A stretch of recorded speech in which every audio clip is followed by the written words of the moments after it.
मंगलमय मंगल करण वीतराग विज्ञान। नमो ताहि जातै भय अरहंतादि महान। करि मंगल करि हो महा ग्रंथ करन को काज। जातै मिलै समाज सब पावे निज पद राज।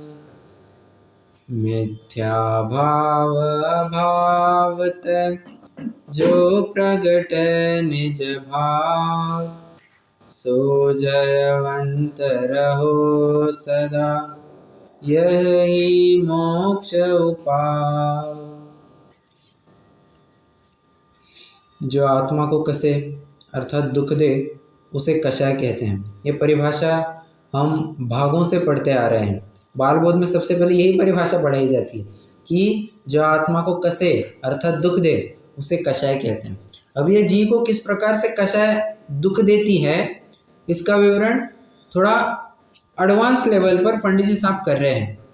अब पंडित जी साहब भी अपेक्षा रखते हैं कि तुम भाग वगैरह सब पढ़ करके आए हो, प्रवेशिका पढ़ करके आए हो, तो हम थोड़ी सी बड़ी चर्चा करते हैं, मतलब विशेष रूप से बात करते हैं कि ये कषाय जो तुम परिभाषा पढ़ते आ रहे हो ना, हम भी वो परिभाषा कहते हैं कि जो आत्मा को कसे अर्थात दुख दे उसे कषाय कहते हैं। परंतु कैसे दुख देती है अब हम समझ रहे हैं। तो उसमें उन्होंने 4 कषाय अर्थात क्रोध, मान, माया, लोभ का विवरण चालू किया है। बाद में अवश्य अनंतानुबंधी, अप्रत्याख्यानावरण, प्रत्याख्यानावरण, संज्वलन इनका भी जिक्र किया जाएगा। परंतु सर्वप्रथम जो छोटे बच्चे को भी बताया जाता है कि 4 कषाय होती है, क्रोध, मान, माया, लोभ, उसका स्वरूप बता रहे हैं। क्रोध में उसमें एक बात उन्होंने कही थी कि क्रोध से इष्ट अनिष्ट क्या कहते हैं, पर पदार्थों में इष्ट अनिष्टपना मानकर क्रोधादि करता है। ठीक है, तो इष्ट अनिष्टपना मानना, मान्यता के स्तर पर वो बात आ गई तो वो तो चला जाएगा दर्शन मोह के खाते में, मिथ्यात्व के खाते में। और अगर क्रोधादि भाव करने रूप जो क्रिया हो रही है वो तो आ जाएगा चारित्र मोहनीय के खाते में, बराबर। तो इष्ट अनिष्ट कल्पना को लेकर के कैसे ये जीव क्रोधादि भाव करता है, पंडित जी साहब कहते हैं सर्वप्रथम कि पर पदार्थ में अनिष्टपना मानकर उनका बुरा चाहता है। किसकी वजह से? क्रोध की वजह से। अब क्रोध के बारे में कल चर्चा हुई थी, बस एक रिवाइज कर रहा हूँ और फिर आगे बढ़ना है। उसमें 2 बातें देखी थी, एक तो अचेतन वस्तु के साथ कैसा व्यवहार करेगा और सचेतन वस्तु के साथ कैसा व्यवहार करेगा। अचेतन वस्तु होगी तो क्या करेगा? तोड़ने फोड़ने की क्रिया करेगा। और सचेतन वस्तु होगी तो उसको बांधेगा, मारेगा, जो कुछ भी करेगा। और अपनी बात तो लगभग हर बार होती है जब भी क्रोध, हिंसा आदि की बात आती है। एक बात तो मैं कहता ही हूँ, आप किसी भी दिन का कोई भी अखबार उठा करके देखना, उसमें ये बातें तो आपको मिलेगी ही मिलेगी कि 2 गाड़ियों का एक्सीडेंट हो गया मतलब अचेतन वस्तु, और किसी को मार दिया, किसी की हत्या कर दी, किसी का खून कर दिया, ये सचेतन वस्तु। मतलब कषाय इतनी हावी हो जाती है, वो विचार नहीं करता ये मेरा बाप है, ये मेरी माँ है, मेरा बच्चा है, मेरा पति है, ये मेरी पत्नी है, कुछ विचार नहीं होता है। बस सामने वाले को अपने रास्ते का कांटा समझ करके उसको बाजू करना ही अभिष्ट होता है, और उसके अनुसार फिर वो अपनी कषाय आलापता है, अपनी कषाय को पूरी करता है। और कषाय कैसे पूरी करता है कल अपन ने देखा था, याद आ रहा है? अपन चार्ट में 2 बातें देखी थी, जीव क्या करता है और उससे चाहता क्या है, बराबर। 2 बातें देखी थी, जीव क्या करता है और उससे चाहता क्या है। क्या करता है में क्या लिया था? सामने वाले का बुरा करता है, बराबर। सामने वाले की नहीं, या तो स्वयं का या सामने वाले का, स्वयं का भी बुरा कर सकता है, सामने वाले का भी बुरा कर सकता है। और इससे चाहता क्या है? दूसरे का बुरा होना, बस। और पंडित साहब अंत में तो एक बात कहते हैं कि तू किसी का बुरा करना चाहे न चाहे, उसका बुरा होना ना होना ये भवितव्यता के अधीन है। इसलिए तू उसका बुरा चाहने की भावना छोड़ दे, उसका बुरा होगा ना नहीं होगा वो उसका कर्म देखेगा ना। तू अपनी कषाय करके स्वयं के बंध में अटक रहा है, उसका बुरा होना हो तो हो जाएगा, ठीक है। क्रोध में वैसे एक बात आई थी कि अचेतन वस्तु को भी उड़ा देता है, खत्म कर देता है। कैसे? प्रथमानियों का एक उदाहरण देना। हाँ, 9/12 योजन द्वारका नगरी जला दी। कषाय द्वारका नगरी, हाँ, किसने जले? द्विपायन मुनि, हाँ, क्रोध के आवेग में आकर के पूरी द्वारिका नगरी जला दी थी उन्होंने। 9/12 योजन ही थी ना। इतना विशाल महाकाय उन्होंने एक्सीडेंट ही क्या कहे अभी, परंतु ये बात होती है। और कषाय ही तो थी ये, और नहीं तो क्या। अब इसके साथ साथ अब अचेतन वस्तु के साथ साथ सचेतन वस्तु भी वहां पर मारे गए। जितने भी वहां पर लोग थे वे भी सब मारे गए। अरे लोग क्या छोड़ो, बलभद्र कृष्ण के माता पिता, इनको जलता हुआ, माता पिता को जलता हुआ छोड़ना पड़ा।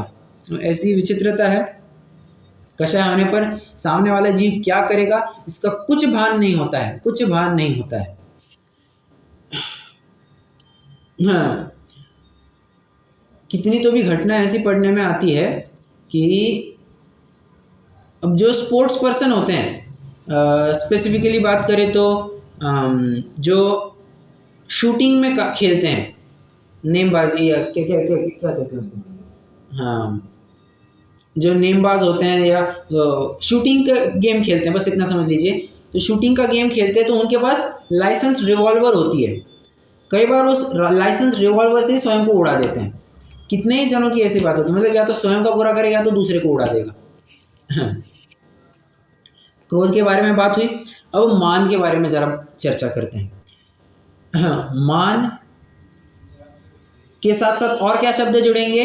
अपमान, सम्मान, गुमान, अभिमान, स्वाभिमान है। कितने सारे शब्द इसी के साथ जुड़ेंगे। हालांकि स्वाभिमान को थोड़ा दूर रखेंगे तो भी कोई दिक्कत वाली बात नहीं है, परंतु मान, अपमान, सम्मान और गुमान और अभिमान, ये पांचों बातें एक प्रकार से मान कषाय की तरफ ही संकेत करती है। हाँ, स्वाभिमान भी वैसे आ ही जाएगा, स्वाभिमान भी आ ही जाएगा, परंतु वो थोड़ा सा हट करके हो जाता है। इससे क्या फलित क्या होता है? मान का स्वरूप ये है कि पदार्थों में अनिष्टपना मानकर उसे नीचा करना चाहता है और स्वयं ऊंचा होना चाहता है। मान कषाय कहती ही किसे है? कहते ही किसे है कि मैं बड़ा हो जाऊं, सामने वाला छोटा हो जाए, मैं बड़ा हो जाऊं, सामने वाला छोटा हो जाए। फिर इसमें चाहे वो कुछ करने को तैयार होता है, चाहे वो अपना स्टेटस बनाए रखने के लिए, अपनी महंतता बनाए रखने के लिए, फिर वो विचार नहीं करता है कि मैं क्या काम कर रहा हूँ, मैं गलत काम कर रहा हूँ, सही काम कर रहा हूँ, कुछ भी नहीं। अब मान कषाय में सब ले लेना। हाँ, मुकेश अंबानी चाहता है कि मैं देश का सबसे अमीर आदमी बना रहूं, तो देश की सब सर्वाधिक अमीरी मेरे पास है, ये बनाए रखने के लिए वो चाहे कुछ करने को तैयार हो सकता है। फिर बेटे की शादी में 5-5 हज़ार करोड़ भी उड़ा सकता है। फिर और न जाने लोगों को 2-2 हज़ार 3-3 हज़ार, सॉरी 2 हज़ार कहाँ कह रहा हूँ, 2-2 करोड़ की घड़ियाँ दे सकता है, 5-5 करोड़ की घड़ियाँ गिफ्ट कर सकता है, चाहे उतना खर्चा कर सकता है। फिर और कुछ उल्टे सीधे काम भी कर सकता है। हो सकता है ना, हो सकता है कि गवर्नमेंट ऑफिसर को पैसा दे रखा होगा। मैं एग्जांपल दे रहा हूँ, ऐसा मत समझना कि मैं उसके ऊपर आरोप लगा रहा हूँ, मैं तो बस एक उदाहरण दे रहा हूँ कि नहीं तो कल जाकर के वो सुनेगा और कहेगा मैं तेरे ऊपर केस करता हूँ, तो दिक्कत हो जाएगी। तो उदाहरण मात्र है, उदाहरण के रूप में समझना। तो ऐसी बात है, तो अपना स्टेटस बनाए रखने के लिए चाहे वो कुछ करने को तैयार होता है। और अधिकांश अमीर आप जितने देखेंगे, अमीर कहने की अपेक्षा जितने भी रईस देखेंगे, अमीर और रईस में थोड़ा फर्क पड़ जाता है। जितने भी आप रईस देखेंगे जो बाप दादाओं की प्रॉपर्टी आदि कमा के रखी है और अभी भी कमा रहे हैं दबा करके, तो ऐसे लोग अपना स्टैंडर्ड ऑफ लिविंग कभी भी कम नहीं करना चाहते हैं। वो बराबर हमेशा दूसरों के ऊपर छाए रहना चाहते हैं। फिर अभी हाँ, अब आपने भी पढ़ी होगी वो खबरें, किसी से वो अपरिचित नहीं है, ऐसी संभव ही नहीं है बात कि वो अंबानी फैमिली है, जब भी एक दूसरों को तोहफे देती है, 100 करोड़ 200 करोड़ 300 करोड़ की गहने गिफ्ट करते हैं या प्राइवेट जेट गिफ्ट करते हैं, और 100 रुपया नहीं, 100 करोड़ का ही गिफ्ट दे देते हैं। ये हीरे का नेकलेस दे दिया और कोई गाड़ी दे दी, 10 करोड़ की हीरे की गाड़ी दे दी, या और कोई प्राइवेट जेट दे दिया। मतलब ऐसे बड़े बड़े शौक होते हैं। और यही दे देते हैं। क्यों? अपना स्टेटस बनाए रख, अपना रुतबा दिखना चाहिए, अपना स्टेटस बनाए रखना चाहते हैं। ये क्या है? ये मान कषाय है पूरी बात। कोई भी अमीर नंबर 1 से नंबर 2 पर नहीं आना चाहता है। अब कुछ काल के लिए बीच में अदानी जी थे बीच में अदानी जी थे, दूसरे पायदान पर अंबानी जी थे। अब जिस प्रकार से अंबानी जी चाहते हैं कि मैं फिर से पहले नंबर पर आ जाऊं, अदानी जी चाहते हैं मैं फिर से पहले नंबर पर आ जाऊं, तो ये सिलसिला चलती रहता है। मान कषाय हावी हो जाती है और इसमें वो विचार नहीं करता है कि मैं सामने वाले को कितना खाई में दिखा रहा हूँ, कितना पानी में दिखा रहा हूँ, और मैं स्वयं को कितना महंत कर रहा हूँ। हाँ, मल धूल, अब उदाहरण दे रहे हैं, मल धूल आदि अचेतन पदार्थों में घृणा तथा निरादर आदि से उनकी हीनता अपनी उच्चता चाहता है। दूसरों को हीन दिखा, अब ये अचेतन वस्तु की बात की उन्होंने, दूसरी वस्तुओं को हीन दिखा करके अपने को उच्च दिखाता है। अब ये आप कह रहे होंगे कि अचेतन वस्तु में ऐसे कैसे उदाहरण दिए, समझना जरा। मल धूल आदि अचेतन पदार्थों में घृणा तथा निरादर, सम्यक दृष्टि का एक अंग बताना, निर्विचिकित्सा अंग। निर्विचिकित्सा अंग का अर्थ क्या है कि कितनी भी खराब वस्तु क्यों ना हो, गंदी वस्तु क्यों ना हो, उसकी वजह से हमें बहुत घृणा हो रही हो तो ग्लानि नहीं करना, ये निर्विचिकित्सा अंग है। बराबर। अब कहते हैं मान कषाय की वजह से होता है ना, कई लोगों का शरीर इतना सुंदर होता है या उनके शरीर में से नेचुरली इतनी खुशबू आती है, होते हैं ऐसे कई लोग होते हैं, उनके शरीर में से नेचुरली ऐसी खुशबू आती है कि वातावरण ऐसे मोहक हो जाता है, सुगंधित हो जाता है। और अगर आजू बाजू में कोई ऐसा गंदा व्यक्ति आ जाए, कोई ऐसे फटे कपड़े हैं, ऐसी धूल लिपटी हुई है, बाल बिखरे हुए हैं, जुआ मतलब क्या उसमें कीड़े पड़ गए हैं और 3 महीने से नहाया नहीं है, ऐसा कोई बाजू से बस गुजरे भी एक छूना नहीं मुझे, ऐसा करने लगता है। मतलब कहते हैं ना कि छुआछूत पालने लगता है। बस मैं इतना सुंदर हूँ, मैं इतना अच्छे से दिखता हूँ, मैं एकदम टिप टॉप हूँ, और कोई ऐसा गरीब भिखारी आकर के है, अच्छा लगता है क्या, ये क्या है? या कोई गंदी वस्तु तुम्हारे बाजू से चली जाए, या हो सकता है ना कि विष्ठा तुम्हारे शरीर पर गिर जाए, यार अच्छा नहीं लगता है। ये क्या हो गया?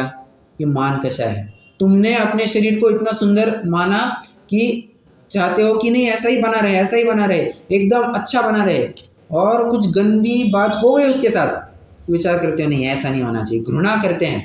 ये अचेतन वस्तु के साथ कितनी गंदी वस्तु है, और स्वयं ऊंचा होना चाहता है, दूसरों को हीन दिखाता है, स्वयं ऊंचा होना चाहता है। जबकि बात ऐसी है, जितना अभी अच्छे बुरे की बात करने लगेंगे उतनी ही खराब अवस्था बाद में हो सकती है। कोई अगर कहेगा मुझे खाने में ये पसंद है, खाने में वो पसंद है, खाने ये अच्छा नहीं लगता, वो अच्छा नहीं लगता, मुझे पहनने में ये अच्छा नहीं लगता, मुझे ओढ़ने में वो अच्छा नहीं लगता, मुझे यहाँ जाना अच्छा नहीं लगता, वहाँ जाना अच्छा नहीं लगता, या वहाँ जाना अच्छा लगता है, अच्छापना नहीं अच्छापना ऐसा करेंगे तो ऐसी अवस्था में डाल दिए जाएंगे जहाँ पर एक ही विषय मिलेगा, फिर कोई चॉइस ही नहीं रहेगा। सुअर आदि की जो पर्याय वो क्या है? खाने को भी एक ही वस्तु, घूमने को भी एक ही वस्तु, रहने के लिए भी वही कीचड़ संडास है, वही गंदी नदी नाला है, और कोई अवस्था ही नहीं है फिर। हाँ, तो मान कषाय बहुत हावी हो जाती है। अब देखिए ना, पंडित नहीं क्या अपने श्रीमद जी कहते हैं अगर इस जीव को मान कषाय ना होती तो यही उसको मोक्ष हो जाता। क्या कहते हैं? अगर इस जीव को मान कषाय ना होती, इस जीव को यही मोक्ष हो जाता। मतलब विचार कीजिए, मान कितनी अड़ंगे लाता है अपने में, बस स्वयं को नीचा नहीं दिखाना चाहते, किसी भी प्रकार से स्वयं को नीचा नहीं दिखाना चाहता है। अब सचेतन वस्तु के बारे में क्या कहते हैं? तथा पुरुषाधिक सचेतन पदार्थों को झुकाना, अपने अधीन करना इत्यादि रूप से उनकी हीनता अपनी उच्चता चाहता है। अब देखिए समझना, हाँ ये इन्होंने ऐसे क्यों लिखा? पुरुषाधिक सचेतन पदार्थों, पुरुषाधिक को झुकाना क्या है? आप तो वैसे जानते ही है कि ये भारतीय संस्कृति पुरुष प्रधान संस्कृति रही है, और किसी व्यक्ति ने किसी दूसरे पुरुष को झुकाया मतलब बहुत बलशाली, किसी राजा ने दूसरे राजा को हराया मतलब बहुत बलशाली। तो किसी पुरुष को हराना ये पौरुष का प्रतीक माना जाता है।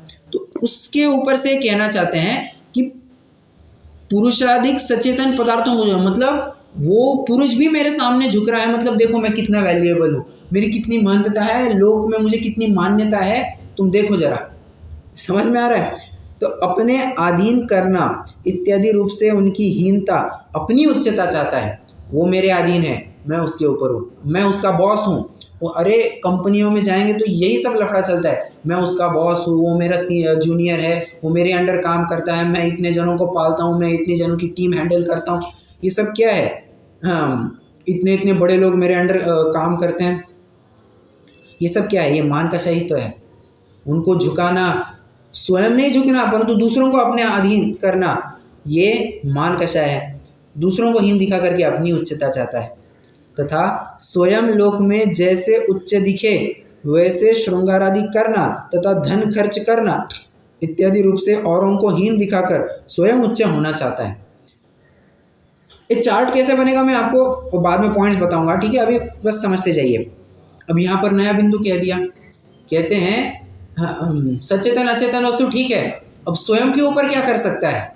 स्वयं के ऊपर श्रृंगार आदि करेगा। मैंने अभी वही उदाहरण दिया ना, इतना में और धन खर्च करने की बात है, इतना धन खर्च कर लेते कि उसकी कोई सीमा नहीं। और अनिल अंबानी की घटना तो पता ही है, अपना स्टैंडर्ड बनाए रखना चाहता है, स्टैंडर्ड बनाए रखना चाहता है। उसका जो बंगला है करीबन कुछ 25 मंजिले का है, अब मैं ज़्यादा जानता नहीं हूँ, 25 मंजिला कुछ बंगला है, 20 या 25 मंजिल जो कुछ भी है। उसकी कीमत अभी हाल 5-6 हजार करोड़ रुपए की है, इतनी बड़ी कीमत है। और भाई अनिल अंबानी खुद को लंदन में जाकर के स्वयं को दिवालिया घोषित कर चुका है। मतलब विचारणीय बात है, स्टैंडर्ड कम नहीं कर सकते ये। जिस प्रकार से खर्च करना चाहते हैं, जिस प्रकार से उनकी गाड़ियां देखो, उनके शौक देखो, ऐसे ऐसी गाड़ियों में घूमते हैं, दूसरों को देने के लिए पैसा नहीं, दान देने के लिए पैसा नहीं, सामने वाला जो अपना क्या कहते हैं, जिससे जो अपना सप्लायर है, जिससे हम माल खरीदी करते हैं, उसको देने के लिए पैसा नहीं है। उनको अपने शौक पूरे करने के लिए बराबर इनके पास पैसा होता है। अमीरों की यही हाल है।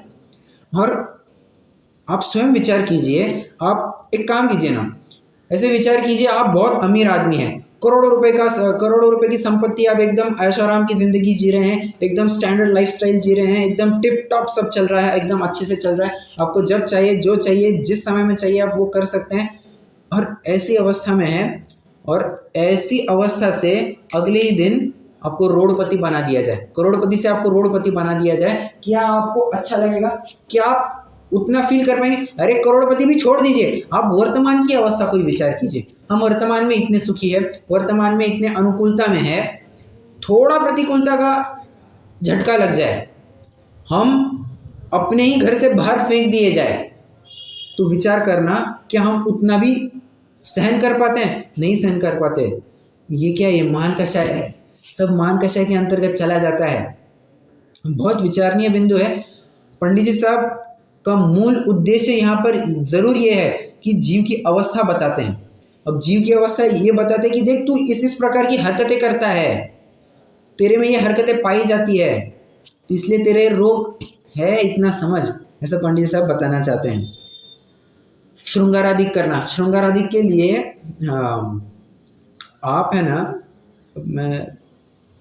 मैं ज़्यादा जैसे जानकारी है नहीं, परंतु जितना मैं अनुमान के स्तर पर बता सकता हूँ वो बता रहा हूँ।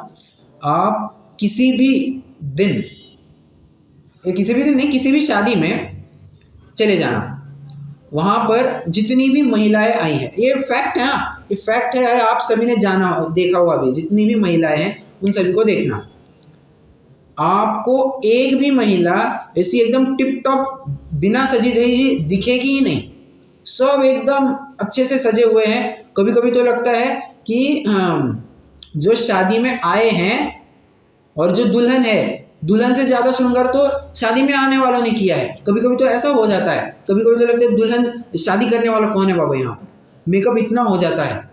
और उनके देखना, साज श्रृंगार में इतना समय खर्च कर देते हैं, समय खर्च करते हैं, और उन वस्तुओं को खरीदने में पैसा खर्च कर देते हैं।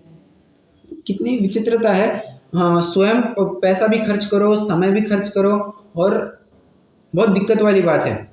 होता भी इससे और दुष्परिणाम है। मैं शारीरिक रूप से ही नहीं कह रहा हूँ कि वो बहुत रिएक्ट करता है, बहुत घातक होता है, वो तो है ही बात। मैं तो ये कहना चाहता हूँ, हाँ, किसी ने, अब तो आजकल तो बड़ा ट्रेंड चलता है क्या कि इंस्टाग्राम पर वो बहुत सारे फिल्टर्स आते हैं, स्नैपचैट पर बहुत सारे फिल्टर्स आते हैं, जो कुछ भी है, या अपने कैमरा में ही इतने सारे फिल्टर आते हैं कि एकदम चेहरा एकदम ग्लोन अप दिखता है, एकदम फेयर एंड लवली दिखता है, एकदम जैसा चेहरा होता है वैसा दिखता नहीं, एकदम उजला उजला हुआ चेहरा दिखता है, एकदम व्हाइट व्हाइट स्किन दिखने लगती है, क्या कहते हैं, एकदम फेयर आदमी लड़का और लड़की एकदम फेयर दिखने लगता है। और वास्तव में जब देखा जाए तो एकदम ये ऐसी है, ये लड़की ऐसी, ये लड़का ऐसा है, पता तक नहीं चलता है। आज होता क्या है, कैमरे की क्वालिटी बहुत अच्छी है, हमारी आंखों की दृष्टि उतनी मतलब उतनी डेवलप नहीं जितने कैमरे की वो क्वालिटी डेवलप्ड है। इतने हाई एमपी के वे कैमरा होते हैं तो डेफिनेटली वो फोटो की क्वालिटी अच्छी आती है, और फोटो की क्वालिटी अच्छी आने के बाद लगता है हाँ कितना सुंदर है ये, कितना चिकना लगता है, कितना सुंदर लगता है और कितना बहुत स्मार्ट लगता है। तो अब ये सब हाँ फोटो में बड़ा अच्छा लगता है, मेकअप आदि करने पर बड़ा अच्छा लगता है, परंतु जैसे वो मेकअप उतारो अब सबके हाल देखना, सब भूत मतलब डरावने लग जाएंगे, क्या ये सच में ऐसे हैं।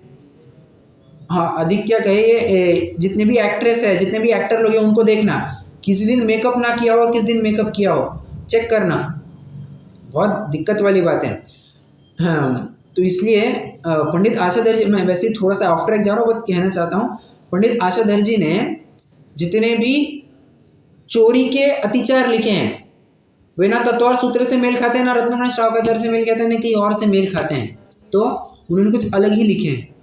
वे लिखते हैं स्त्री अलीक, गो अलीक, भूमि अलीक, ऐसे अलीक मतलब झूठ और चोरी, इसके बारे में कहते हैं वे, झूठ के बारे में, सॉरी मैं झूठ की बात कर रहा हूँ, तो झूठ के अतिचार में ये सब लिया है उन्होंने।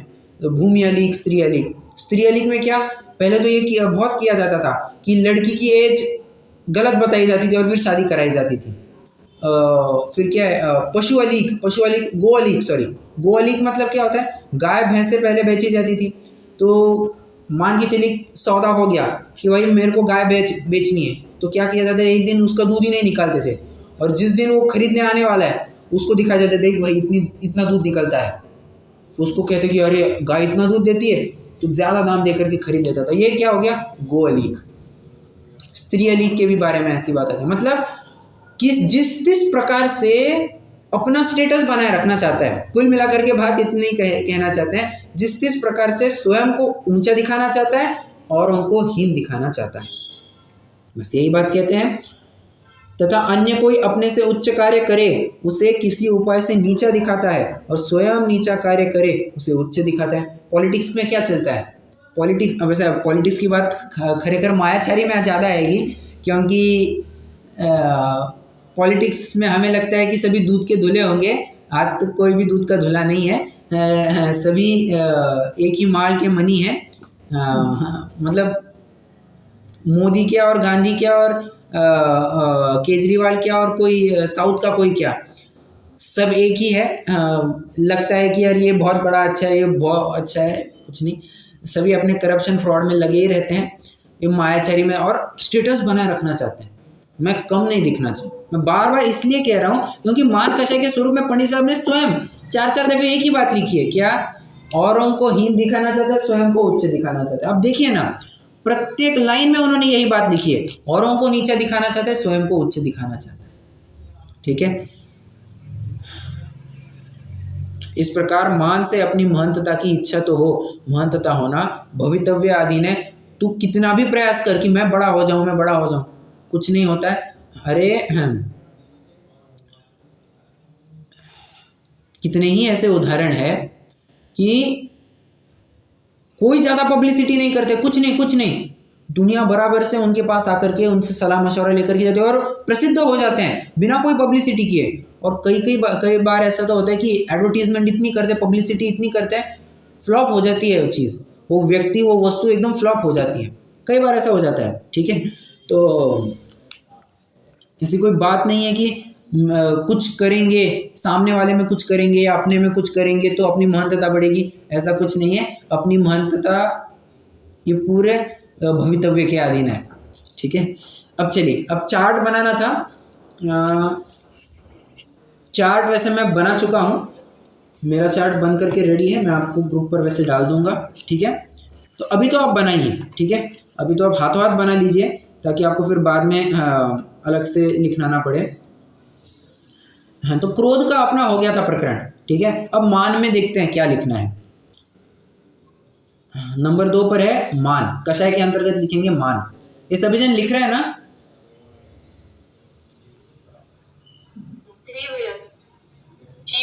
Okay good. स्वरूप में क्या लिखेंगे? पदार्थों में अनिष्टपना मानकर उसे नीचा करना चाहता है, स्वयं ऊंचा होना चाहता है। अब थोड़ा सा उतनी एक लाइन ना ग्रंथ से भी लिखेंगे तो भी चल जाएगा, ठीक है। पदार्थ में अनिष्टपना मानकर उसे नीचा करना चाहता है, स्वयं ऊंचा होना चाहता है, ठीक है। आप उतना चाहे तो एक मार्किंग भी कर सकते हैं और फिर आप चाहे तो थोड़ा बाद में भी कंप्लीट कर सकते हैं, देखिए आपको जैसे अच्छा योग्य लगे। अब दूसरा कॉलम क्या था अपना?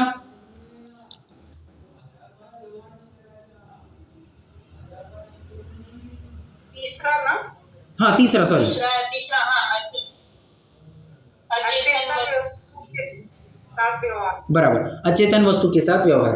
अब यहाँ पर क्या लेना है? घृणा, निरादर इत्यादि, बस इतना ही लिखेंगे, घृणा, निरादर इत्यादि, घृणा कॉमा निरादर इत्यादि,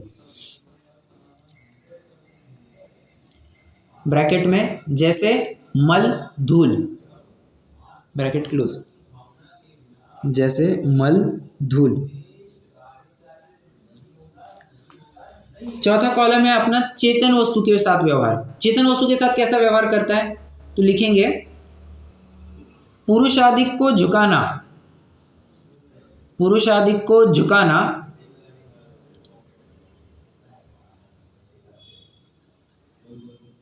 अपने अधीन करना, पुरुषाधिक को झुकाना कॉमा अपने अधीन करना।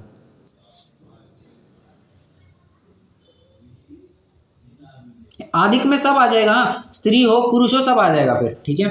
पुत्र हो, पुत्र भी आ जाएगा, पुत्र को अपने अधीन, एक मेरा बच्चा मेरी आज्ञा के अधीन रहता है, वो दिखाना चाहता है लोगों को कि मेरा बच्चा मेरी आज्ञा के बाहर कुछ नहीं करता है, मान का शरीर, ठीक है। चलिए फिर जीव प्रायः क्या करता है, उसका ओवरऑल रिस्पॉन्स क्या है, ठीक है। अब ये लिखना है, तो लिखिए, इसका थोड़ा सा बड़ा बनेगा बट मतलब पॉइंट्स थोड़े से एक दो ज़्यादा है। लिखिए पहला पॉइंट, नंबर 1 छोटा सा, नंबर 1 छोटा लिखिए, श्रृंगार आदि करना।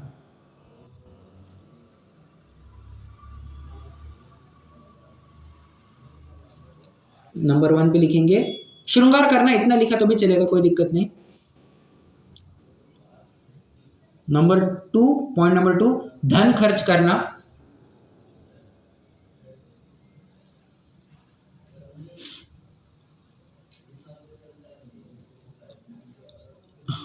और तीसरे पॉइंट पर लिखेंगे किसी उपाय से, किसी उपाय से 2 डॉट लगाइए और फिर उसके नीचे सब पॉइंट बनाइए, उसका भी एक और पॉइंट बनाइए, दूसरे का उच्च कार्य डाउन एरो। मतलब क्या? दूसरा कोई अच्छा काम कर रहा है तो उसको नीचा दिखाना, ठीक है। सब पॉइंट 1 क्या बनाएंगे? दूसरे का उच्च कार्य और आगे डाउन एरो डाल दीजिए, मतलब समझ में आएगा कि उसके उच्च कार्य को नीचा दिखाना। और दूसरा पॉइंट क्या आएगा? अपना नीचा कार्य अप एरो, उच्च दिखाना, ठीक है।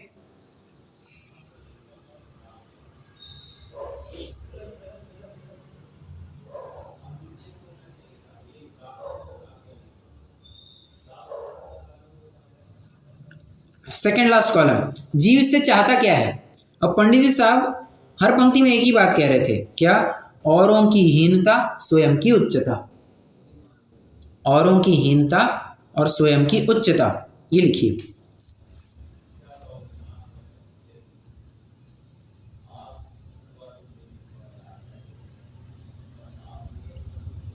और शिक्षा तो फिर आप लिख ही सकते हैं, मान से अपनी महंतता की इच्छा तो हो, परंतु महंतता होना भवितव्य अधीन है, ठीक है।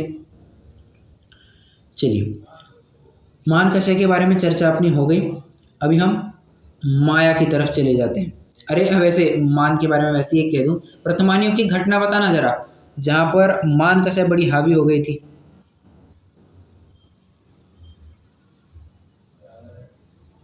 रावण का। जैसे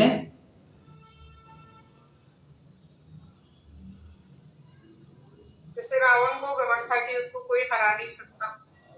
अब अगर आप विचार करेंगे, वैसे आपकी बात बिल्कुल सही है, नो डाउट, परंतु रावण के साथ साथ आप अनुशेष न्याय से सभी प्रति नारायण लगा लेना, क्योंकि अगर आप पढ़ेंगे, अगर आप महाभारत भी पढ़ेंगे, अपनी क्या कहते हैं हरिवंश पुराण भी पढ़ेंगे, तो वहाँ पर बराबर यही बात आती है कि जरासंध को यही लगता था कि मुझे कोई हरा नहीं सकता, उसको बड़ा घमंड था। और जैसे श्री कृष्ण सामने आए, श्री कृष्ण के ऊपर चक्र चलाया, वो चक्र ने बस प्रदक्षिणा दी और श्री कृष्ण के हाथ में आ गया। ठीक है, तो ये सब बातें हैं।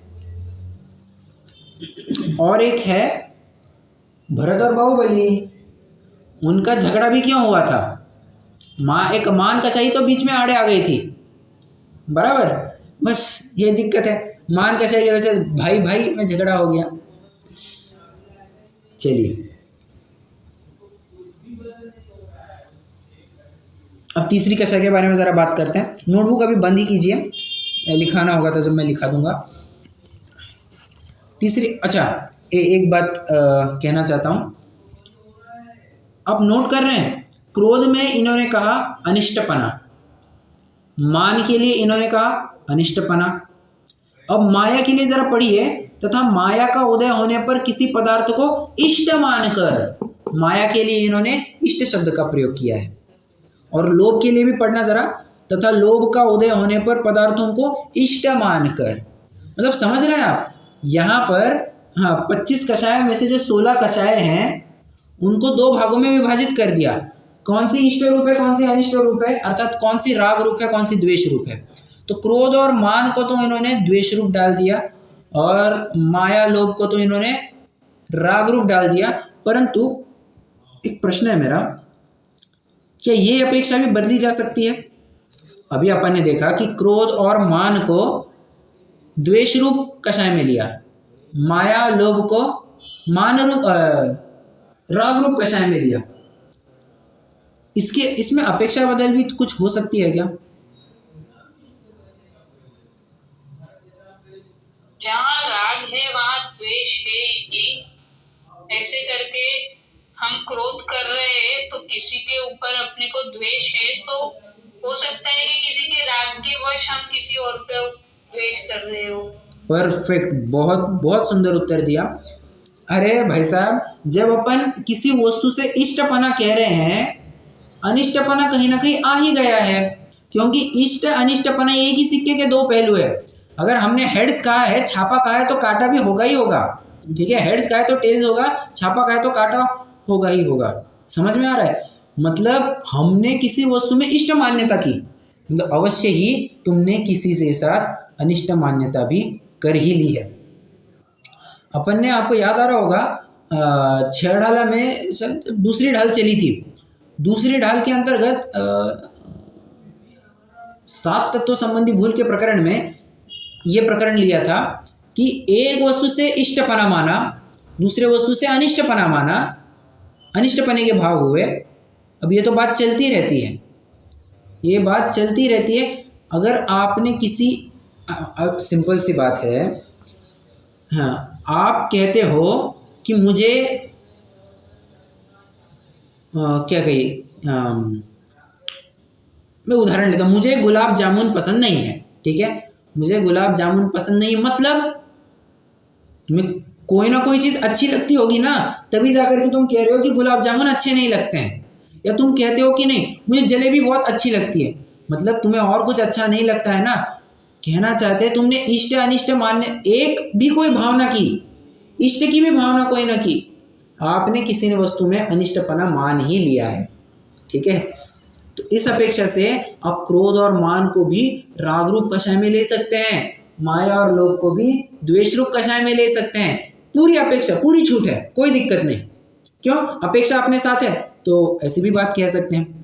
एक और थोड़ी और विशेष अपेक्षा कहना चाहता हूं। मान के संदर्भ में जरा विचार कीजिए, मान को अपन ने क्या कहा है? द्वेष रूप कषाय है। परंतु जरा विचार कीजिए, दूसरों को नीचा दिखाना और स्वयं को उच्च दिखाना, अब स्वयं को उच्च दिखाना, ये जो फीलिंग है, ये अच्छी फीलिंग है या खराब फीलिंग है? अच्छी है, राग वाली। राग वाली है ना। और मान को तो अपन ने द्वेष रूप में डाल दिया है, समझ रहे? तो अब इस अपेक्षा से भी मान को राग रूप कषाय में भी डाल सकते हैं, कोई दिक्कत वाली बात नहीं है।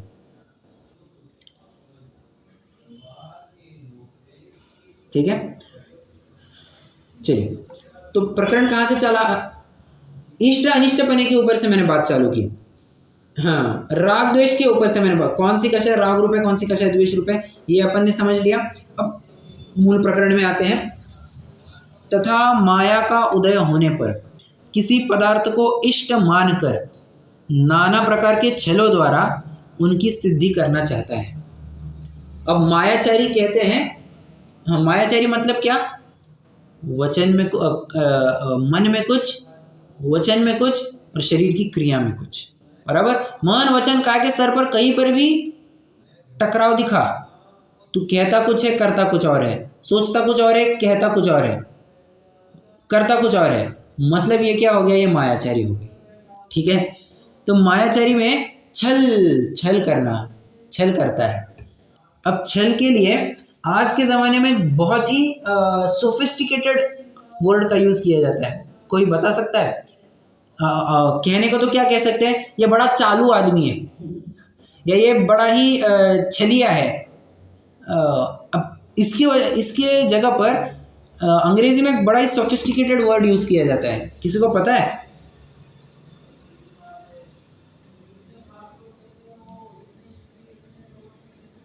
हाँ, अंग्रेजी में कहते हैं,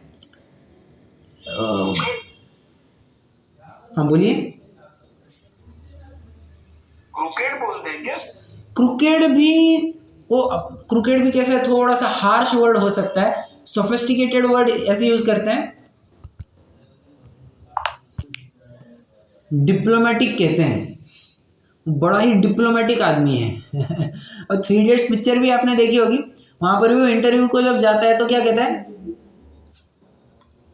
इंटरव्यूअर कहता है कि आप तो बड़े ही स्ट्रेट फॉरवर्ड है, हमें डिप्लोमेटिक आदमी की ज़रूरत थी।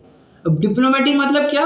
वो कहने के लिए डिप्लोमेटिक है, परंतु पूरा छल, यही सब होता है, छल फरेबी के काम करना, थोड़े घुमाने के काम करना, ये उसी को कहते हैं। ठीक है, तो जो वक्त के साथ बदल जाए। क्या? हाँ बराबर, जो वक्त के साथ बदल जाए, छल उसे भी कह सकते हैं। माया कषाय पलटू राम। ओके, नाना प्रकार के छल। अरे पॉलिटिक्स को बीच में ना लाए। मुझे लगा, मैं वही सोच रहा था कि अभी तक बीच में पॉलिटिक्स आया कैसे नहीं, परंतु बीच में लाना नहीं आया अभी। ठीक है, किसी व्यक्ति के ऊपर अभी टीका टिप्पणी ना करे। आप तो वही कह रहे हैं ना कि इलेक्शन के टाइम पे अमित शाह जी ने बहुत कुछ कहा था, ये वो कहा था, पलटू राम और पलटू बाबू बहुत कुछ कहा था, और उन्हीं का फिर सहारा लेना पड़ा। खैर जो कुछ भी बात है, गेम हो गया वो तो। चलिए, अब ये भी पूरी मायाचारी है, ये भी पूरी मायाचारी है। हाँ, अब देखिए ना, अब चलिए सहज प्रकरण आ ही गया तो मैं भी बता दूं। हाँ, आपने अगर इस बार का क्या कहते हैं बजट देखा होगा, अर्थ संकल्प देखा होगा, तो उसमें बिहार और आंध्र प्रदेश इसको विशेष स्टेटस दिया है। क्यों? पूरा फायदा दिखता है ना। अगर उनको नहीं देते तो यहाँ पे सेंटर में से सीट हिल जाती भाई साहब। तो सब बातें हैं, तो वो सभी को पता है, किसी से छुपी नहीं है मैं बातें। ये पूरी की पूरी मायाचारी में चली जाती है। चाहते तो नहीं है देना, परंतु देना पड़ रहा है। हाँ, अभी क्या करें, मजबूरी की हालत में आ गए। चलिए, तो नाना प्रकार के छलों द्वारा उनकी सिद्धि करना चाहता है। रत्न सुवर्णादिक अचेतन पदार्थों की तथा स्त्री दासी दासादि सचेतन पदार्थों की सिद्धि के अर्थ अनेक छल करता है। देखिए ना, उदाहरण बताना जरा। स्त्री के अर्थ छल करता है, मतलब स्त्री प्राप्ति के अर्थ छल करते, कहीं सुना है क्या आपने? प्रथमानियों को उदाहरण बताना, ये आजकल तो सब यही चलता है, आजकल तो छलावा ही होता है पूरा। लड़के को प्राप्त करना है तो पूरा एकदम फेस ही कुछ अलग होता है, फोटो कुछ अलग दिखाया जाता है और होता कुछ अलग है। श्रीनिक महाराज ने कहा, हाँ करेक्ट श्रीनिक महाराज करेक्ट। कोई और उदाहरण दे रहा था, एक और उदाहरण कोई दे रहा था। इनका तो मैं सुन नहीं पाई, लेकिन मैं सीता के साथ रावण ने जो छल से आए थे मांगने के लिए। हाँ करेक्ट करेक्ट करेक्ट, वो भी है। और एक उदाहरण है, दो उदाहरण तो मिल गए। एक श्रेणिक महाराज का, चेलना रानी को प्राप्त करने के लिए पूरा एकदम ऐसा लग रहा है कि एकदम निष्णांत जैन है ये, बराबर। और अपने रावण सीता माता के लिए साधु का भेष बना करके आ गए और स्त्री प्राप्ति के लिए बस हो गया, हाँ, साधु का भेष में उठा करके ले गए। और एक उदाहरण है, चंदन बाला को भी लड़के उठा के ले गए। चंदन बाला का कैसे? हरण किया था ना विद्या, हाँ, हाँ। उसको छोड़ दिया जंगल में। हाँ नहीं नहीं, मैं तो एक ऐसा कह रहा हूँ कि सामने वाले स्त्री, हाँ ठीक है, वो भी एक उदाहरण ले सकते हैं, वो भी ले सकते हैं, परंतु मेरे विचारों में एक दूसरा उदाहरण था। हाँ, कितने जनों ने नीली नाम का पात्र सुना है? नीली की कथा सुनी है क्या?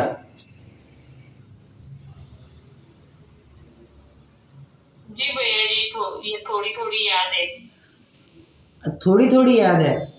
अच्छा, मैं अगर आपको बताऊं कि मैंने भी बताई है तो हाँ, वो एक जगह से, हाँ बोलिए। हाँ, एक जगह से दूसरी जगह ये होती है, वही ना? नहीं बचपन में ही वो ये ले लेती है, ब्रह्मचर्य व्रत ले लेती है। नहीं, वो नहीं, वो तो अनंतमती है। अरे नीली की तो ये बात अपन ने देखा था ना, जो ब्रह्मचर्य व्रत में प्रसिद्ध हुई। ब्रह्मचर्य व्रत में कौन प्रसिद्ध हुई? नीली जय, हाँ उसने बचपन में लिया, इसकी शादी हो गई थी नीली की, ठीक है। वो हुआ क्या था, नीली का जो पति था, शादी हुई नहीं थी अभी, ठीक है।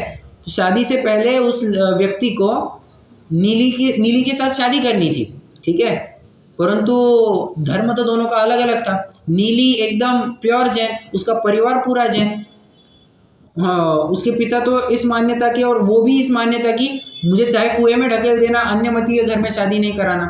अब छल दंभ करके उस व्यक्ति ने नीली से शादी कर ली, और जैसे ही कुछ बोला, ख्याल में आ गया कि भाई साहब नहीं है तो फ्रॉड हो गया है, ठीक है। मतलब छल करना स्त्री प्राप्ति के लिए, ये भी ऐसा अर्थ में ले सकते हैं, उदाहरण है। फिर उसको बहुत ज्यादा परेशान किया, हाँ। लेकिन उसने फिर भी बराबर। फिर उसके बाद में फिर उसने ब्रह्मचर्य लिया और उसने मंदिर में जाकर के बैठ गई। बाबा जब तक नहीं, क्या हुआ, उसके ऊपर शील का आरोप लगाया गया कि ये कुशीली है, ये व्यभिचारिणी है, ऐसे आरोप लगाए गए, जबकि वो तो ब्रह्मचारी थी। मतलब क्या कहा अभी उसके बारे में, वो उसके ऊपर कोई शील का दाग लगा नहीं था। तो मंदिर में जाकर के बैठ गई, जब तक मेरे ऊपर से आरोप नहीं हटता है मैं यहाँ से हटूंगी नहीं। तो फिर उसके आगे की कथा सभी को पता है कि राज की वाड़ एकदम बंद हो गए, कोई भी उसको खोल नहीं पा रहा था, बस पर जैसे ही नीली के पैर पड़े राज की वाड़ एकदम खुल गए, वो सब कथा सभी को पता है, ठीक है। अब हाँ आगे पढ़ते हैं। ठगने के अर्थ अपनी अनेक अवस्थाएं करता है तथा अन्य अचेतन सचेतन पदार्थों की अवस्था बदलता है इत्यादि रूप छल से अपना अभिप्राय सिद्ध करना चाहता है। अब देखो, हाँ थोड़ी सी वर्तमान परिप्रेक्ष्य में बात करूं मैं, कई बार ऐसे हो जाता है कि कोई डील होनी है, मान के चलिए कोई डील होनी है, कोई कॉन्ट्रैक्ट साइन करना है या कुछ होना है। कई बार होता ऐसे है कि वो कॉन्ट्रैक्ट में कुछ ऐसे टर्म्स एंड कंडीशंस लिखे होते हैं, कई बार लोग उनको पढ़ते ही नहीं है, कॉन्ट्रैक्ट साइन कर देते हैं और फिर ख्याल में आते हो ये अपने साथ तो गेम हो गया। मतलब हाँ, अब हो सकता है कि कंपनी की ये नॉर्मल पॉलिसी हो और बात ऐसी भी है कि सामने वाले ने भी इसको चेक करना चाहिए, परंतु कई बार इसको छुपाया जाता है, बताया नहीं जाते सामने वाले को, और फिर कॉन्ट्रैक्ट में एंटर कराया जाता है और पूरा उससे वसूल लिया जाता है, मतलब उसको पूरा तबाह कर दिया जाता है। तो ऐसी भी बहुत सारी बातें होती है। ज़मीन के मामले में तो बहुत होता है, बहुत होता है। एक दूसरे को ठगाया जाता है, गवर्नमेंट का वैल्यूएशन क्या है, ये क्या है, वो क्या है, मेरी जगह इतनी है, तेरी जगह उतनी है, इस पूरे इलाके में तेरा हिस्सा इतना, मेरा हिस्सा इतना, तेरा हिस्सा इतना ही क्यों, मेरा हिस्सा इतना ही क्यों, पूरा चलता है। और फिर सरकारी बाबू को मैनेज करना, पैसा दे करके, किसी शराब की बोतल वगैरह दे करके, एक पार्टी वगैरह दे करके उसको मैनेज कर लिया जाता है। तो सब प्रकार की बातें चलती है। ये सब क्या है? छल छलावा है, पूरा छलावा है। अरे छल वितंडा ये तो नैयायिकों ने तत्व माने हैं। मतलब विचार कीजिए, जिसको अपन कषाय कहते हैं उसको वे तत्व मानते हैं। तत्व भी उन्होंने बहुत ही विचित्र माने हैं। अब इसमें करता क्या है? स्वयं का नहीं, क्या है, अपनी अनेक अवस्थाएं करता है तथा अन्य अचेतन सचेतन पदार्थों की अवस्था बदलता है, दूसरे की भी कुछ अवस्था बदल देता है इत्यादि रूप छल से अपना अभिप्राय सिद्ध, जिस प्रकार से अपना अभिप्राय सिद्ध करना चाहता है। इस प्रकार माया से इष्ट सिद्धि के अर्थ छल तो करे, परंतु इष्ट सिद्धि होना भवितव्य अधीन है। ठीक है, एक काम करेंगे, अभी लिखिए नहीं कोई, मैं चार्ट ग्रुप पर डाल दूंगा, तो आप वहाँ से कॉपी कर सकते हैं। ठीक है, अभी मेरा टारगेट है कि अपन लोभ कषाय को भी पूरा कर दें, ताकि फिर कल से नए सिरे से नया प्रकरण चालू होगा। कषाय की बात होगी परंतु नवीन प्रकरण चालू होगा। ठीक है, तो अभी लोभ के बारे में बात करते हैं। लोभ पाप को बाप बखानो, लोभ को पाप का बाप बताया गया।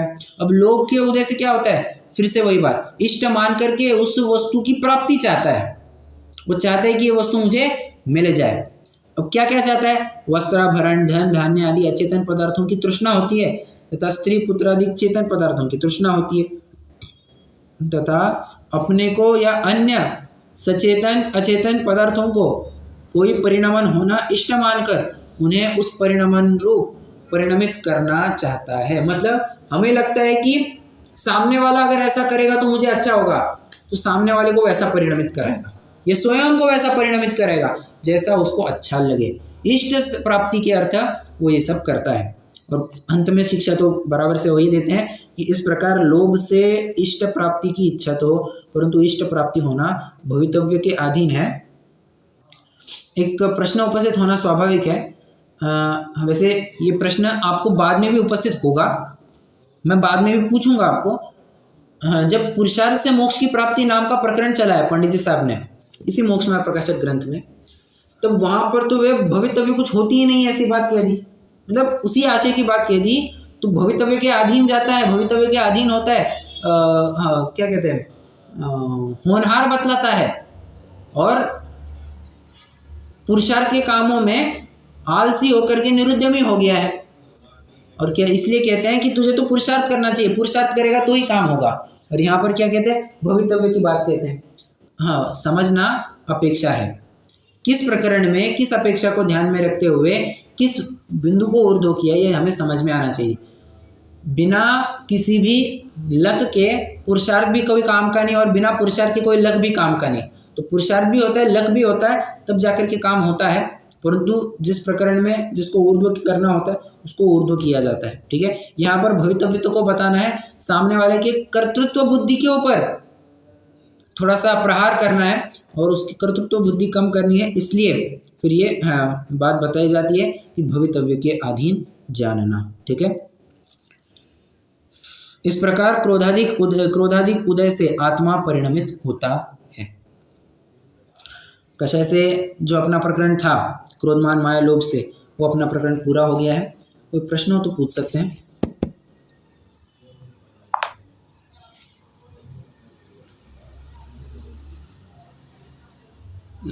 चलिए रुकते हैं। जय वाणी स्तुति।